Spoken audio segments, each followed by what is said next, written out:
السلام علیکم پیارے بچوں، آج ہم پڑھیں گے کھانا کھانے سے پہلے کی دعا۔ جب ہم کھانا شروع کرتے ہیں تو اس سے پہلے دعا لازمی پڑھنی چاہیے۔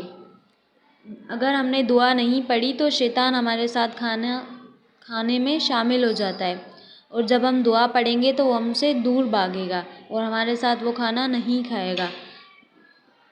تو جب بھی آپ کھانا کھائیں گے تو اس سے پہلے دعا لازمی پڑھیں گے، ٹھیک ہے بچوں؟ سب سے پہلے تو کھانا کھانے سے پہلے ہمیں ہاتھ دھونے چاہیے۔ اس کے بعد ہمیں سب سے پہلے کیا پڑھیں گے؟ بسم اللہ الرحمن الرحیم۔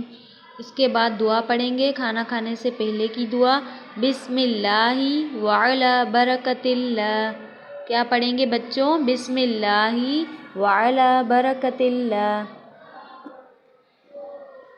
ایک اور بار دعا پڑھیں گے، بسم اللہ وعلی برکت اللہ، ٹھیک ہے بچوں؟ اس طرح یہ دعا پڑھنے سے اللہ تعالیٰ ہمارے کھانے میں برکت ڈالے گا اور ہمارے ساتھ شیطان کھانا نہیں کھائے گا، ٹھیک ہے بچوں؟ جب بھی آپ کھانا کھائیں گے تو یہ دعا لازمی پڑھیں گے، اس دعا کو اچھے سے یاد کریں گے بچوں۔ اللہ حافظ۔